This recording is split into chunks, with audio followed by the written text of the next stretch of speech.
কি সুন্দর মনোরম পরিবেশ, তাই না?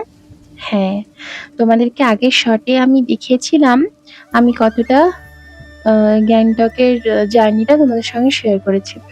তো এবার আমি আরেকটু না, পুরোপুরি আমি কোথায় কি করলাম, ঘুরলাম, এবার পার্ট, পার্ট করে তোমাদেরকে দিয়ে দেব।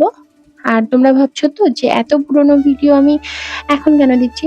তখন তো আর জানতাম না যে ভ্লগ করব। হ্যাঁ, আমার ইউটিউব চ্যানেলটা অনেকদিন থেকে আছে, কিন্তু আমার ততক্ষণে আমার মাইন্ডে ছিল না যে আমি ভ্লগ করব বা কিছু।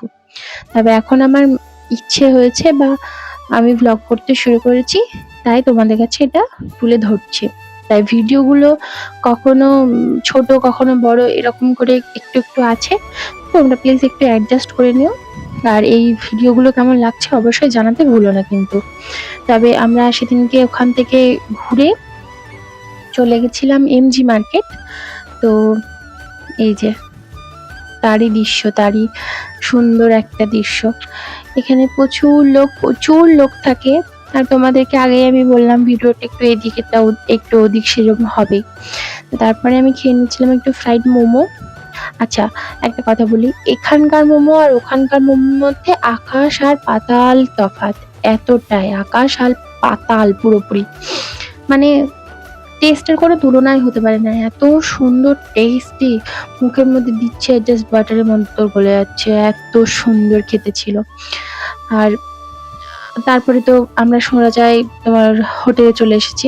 তারপর আবার বেরিয়েছিলাম বাবা মন্দিরে, হরভজন সিং যেখানে মন্দিরটা করা আছে সেখানে। তো ওখানে যাওয়ার পথে একটু বরফ দেখতে পাওয়ায় আমি একটু দাঁড়িয়েছিলাম, অনেকজনই ওখানে দাঁড়িয়েছিল, তাই আমরাও একটু দাঁড়িয়েছিলাম, আমি একটু বরফটা নিয়ে খেলা করছিলাম।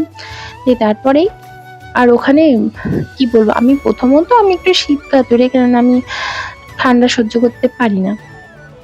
তার উপর আবার এত বরফ নিয়ে, বাবারে কি ঠান্ডা! আমার যে ঠান্ডা লেগেছিল না, বলে বোঝাতে পারবো না। তারপরে একটু ওপরে ওঠাতে এই দেখো, দেখতে পাচ্ছ কি সুন্দর দৃশ্য। এই দৃশ্য ছবিতে ক্যাপচার করা পসিবলই নয়। এই দৃশ্য শুধু একমাত্র যারা গিয়েছে, যারা চোখে দেখেছে, শুধু তারাই বলতে পারবে। পাহাড় একটা আলাদাই ভালোবাসা, একটা আলাদাই জিনিস ভাই, এর সঙ্গে কারোর তুলনা হয় না। এরপরে আমরা ওখান থেকে যাওয়ার পরে একটা হোটেলে গিয়ে আমরা একটু খাওয়া দাওয়ার ব্যবস্থা করেছিলাম। মানে খাবারটা ওখানে গিয়ে ওইটুকু খাবারটা হচ্ছে অমৃত সমান। মানে গরম গরম খাবারটা, বেশি কিছু ছিল না, জাস্ট চিলি চিকেন আর ডাল আর ভাত। ওতে একদম পাগল পাগল করা খাবার।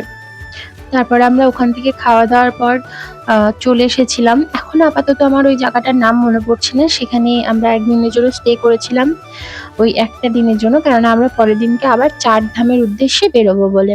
ওখানে একটা জায়গা আছে ৪ ধাম, রা বাংলা। তো আমরা ওখানে যাব বলেই আমরা এইখানটা দর্শন করে বা আমরা এখানটা দেখেই চলে এসেছিলাম। এবার নেক্সট পরের ভ্লগে তোমাদেরকে আমি জানাবো বা দেখাবো কেমন কি হচ্ছে। তো আজকের জন্য এতটুকুই থাকলো, টাটা। কেমন লাগছে আমার ভিডিওগুলো অবশ্যই জানাতে ভুলো না।